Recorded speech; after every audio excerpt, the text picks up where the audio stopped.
Olá, hoje é domingo, dia 8 de junho de 2025 e nós estamos aqui uma vez mais para fazermos os nossos estudos bíblicos. Hoje vamos fazer o livro de Neemias no seu capítulo 12. Você sabe bem, eu sempre deixo 3 recadinhos aqui. O primeiro deles é que estamos lendo a Bíblia toda e estamos lendo a Bíblia de maneira sistemática, porque isso é importante, ler a Bíblia de início a fim. Por isso, eu te aconselho que faça o mesmo, leia a Bíblia de início a fim. E para isso você precisa de um método.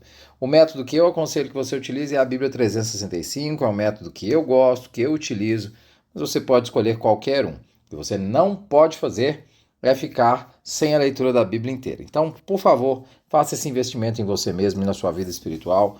Compre a Bíblia 365 ou qualquer outro método que você pesquisar e faça a leitura da Bíblia inteira. O segundo aviso é que estamos na PIB Castelo lendo a Bíblia toda, então nós sempre te aconselhamos. Leia o capítulo, hoje Neemias 12, depois venha nas redes sociais da igreja, ouça um pouquinho dos nossos estudos para que você tenha mais informação sobre o texto bíblico.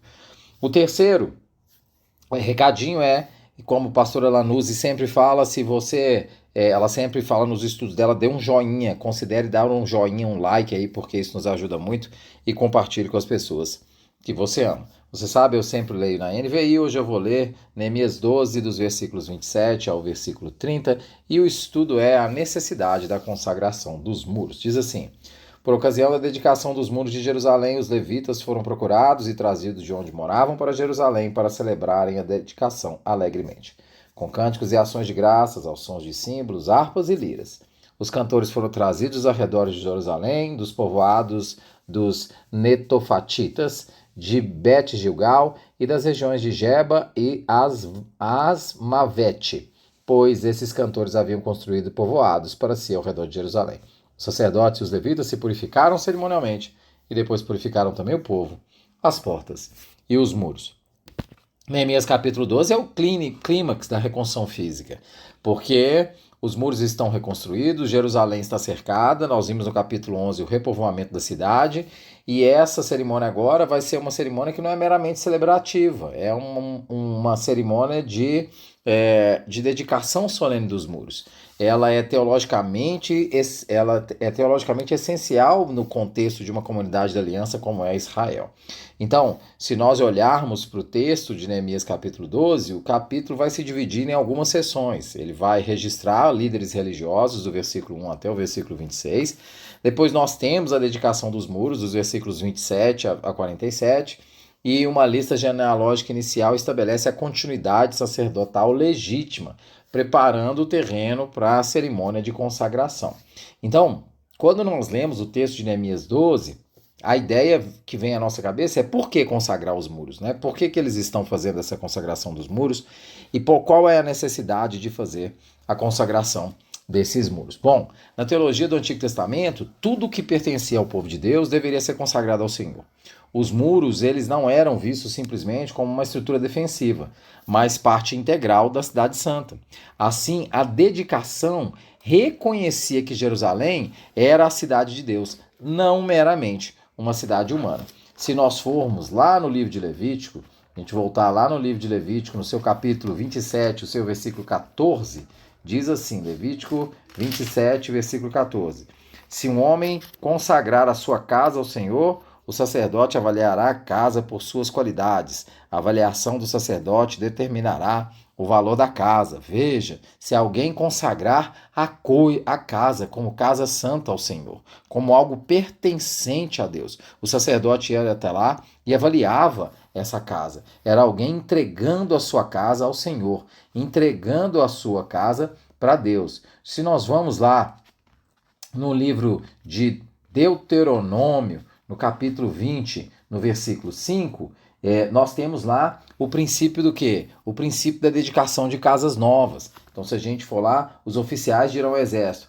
há alguém aqui que construiu uma casa e ainda não a dedicou? Então, existe lá o princípio. Se nós somos lá em 1 Reis de 8, de 63 e 64, vamos lá, 1 Reis, deixa eu abrir aqui, 1 Reis, no capítulo 8, 1 Reis, capítulo 8, eu vou ler nos versículos 63 e 64. A dedicação do templo por Salomão. Diz assim: e ele ofereceu um sacrifício de comunhão ao Senhor, 22 mil bois e 120 mil ovelhas. Assim o rei e todos os israelitas fizeram a dedicação do templo ao Senhor. Naquele mesmo dia, o rei consagrou a parte central do pátio que ficava na frente do templo do Senhor, e ali ofereceu holocaustos, ofertas de cereal e as gorduras das ofertas de comunhão, pois o altar de bronze diante do Senhor era pequeno demais para comportar os holocaustos, as ofertas de cereal e a gordura das ofertas de Salomão. Então, a lógica da consagração dos muros seguia um princípio de santificação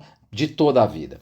Então, na teologia do Antigo Testamento, o que pertencia a Deus, o que era do povo, mas que o povo dedicava a Deus, deveria ser consagrado ao Senhor.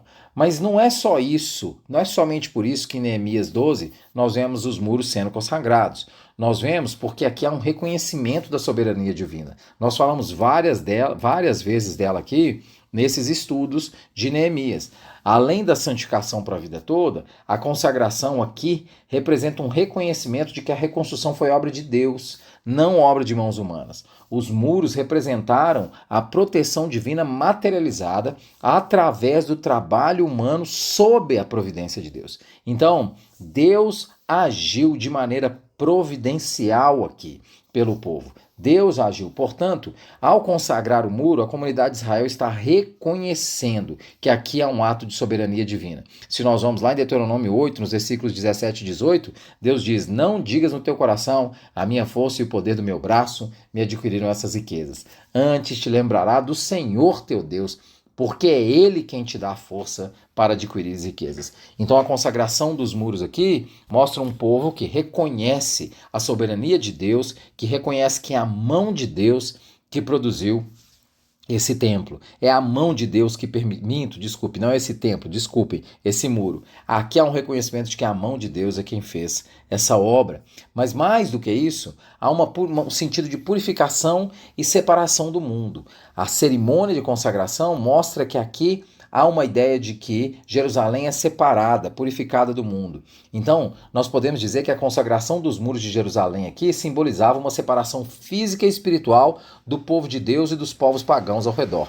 Então, não era só uma separação física. A consagração vem simbolizar que Israel tem que se separar do ponto de vista simbólico dos povos ao redor, dos povos pagãos ao redor. A consagração tornava essa separação um ato público. Nós estamos nos separando do que é pagão. Em Levítico 20, versículo 26, há o estabelecimento de que o povo deve ser santo. Sereis santos para mim, porque eu, o Senhor, sou santo e vos separei dos povos para serdes meus.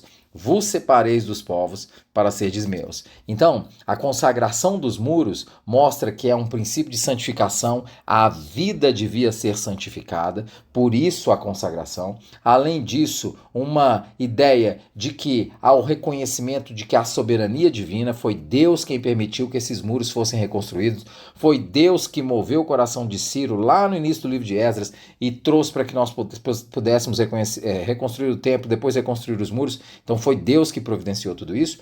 E há aqui o sentido de separação do mundo. E a cerimônia de consagração aqui vai acontecer de maneira, nos versículos 27, nós temos a convocação, da maneira que nos versículos 27 nós temos a convocação dos levitas, nós temos a purificação deles no versículo 30, nos versículos 31 a 42 nós temos uma procissão dupla acontecendo, e no versículo 43 nós temos os sacrifícios e as ofertas. Então, lembre-se disso.